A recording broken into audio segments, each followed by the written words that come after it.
If it's a private firm that comes to us that just needs maybe a lobby ID or something in that fashion, we often make recommendations. If it's through an architect or a designer, they'll have specs in place. And based on those specs, of course, we have to quote and bid the job. What happens usually is we will go with spec, and whether that is a material that we do or don't carry, and then we make alternate recommendations. For example, a 1/2-inch thick Sintra leather will look awesome in a lobby versus a 1/2-inch thick, aluminum or stainless steel leather.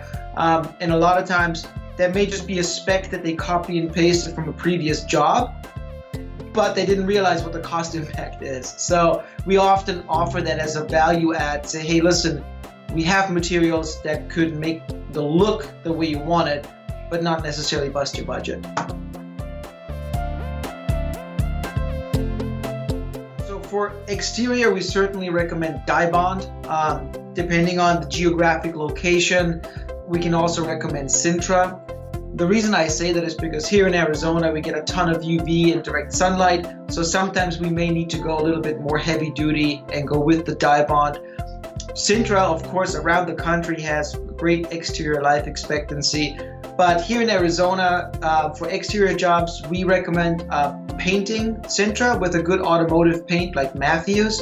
And so once the Sintra is cut, made, manufactured, and then sprayed with a paint coat, it's a really durable, lightweight exterior material as well.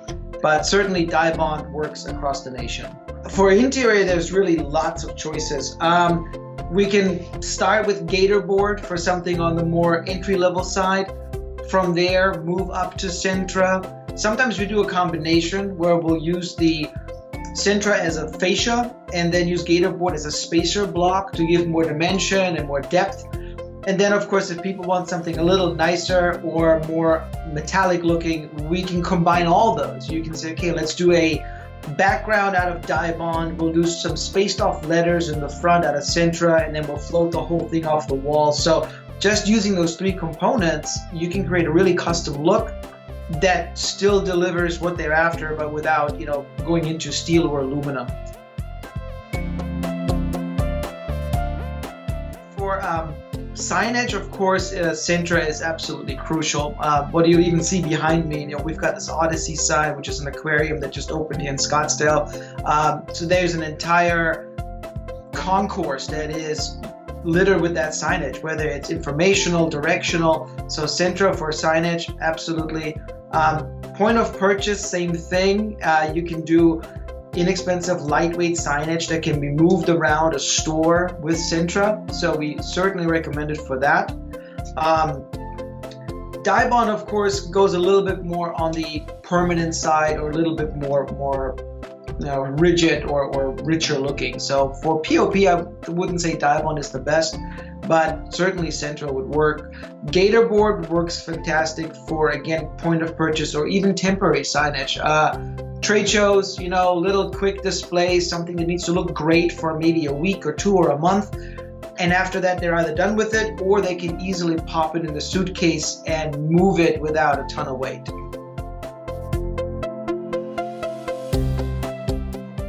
It's really about understanding your client's needs and then explaining to them how the product will serve that need best.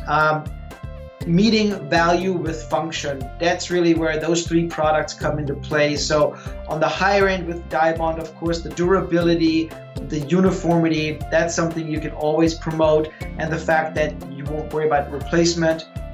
Going into Sintra, it's right in the middle. You can make a really beautiful sign, and with a little bit of extra TLC, make it a very permanent installation. And then down to Gator board, where you say, hey, listen, here's your best value. It's still a beautiful product. It prints well. It makes a beautiful graphic, but you're not investing a ton of money and it won't be permanent. For corporate ID, the big thing is, of course, is consistency. If it's a logo or a brand name, that has to look the same, whether it's here in Arizona or in New York, nationwide. So using a 3A product line that we know is a reliable source for us is really super important. It doesn't matter if I order the stock in January or in December, we know it's always going to be the same, and our printers are profiled to work with those products. So it's efficient for us because we know if we load half-inch white face gator board, it has a specific white point.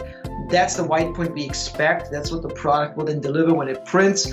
So if it's a brand color that is specific, whether that's trademarked or just a nationally recognized brand, that color needs to reproduce time and time again. So again, the white point in Gator, fantastic. Same with Sintra. It's a very consistent product. And then with Dibond, whether it's white or brushed, it's always the same uniform surface. So we know what to expect. That really is our core reason for using those types of products for corporate IDs.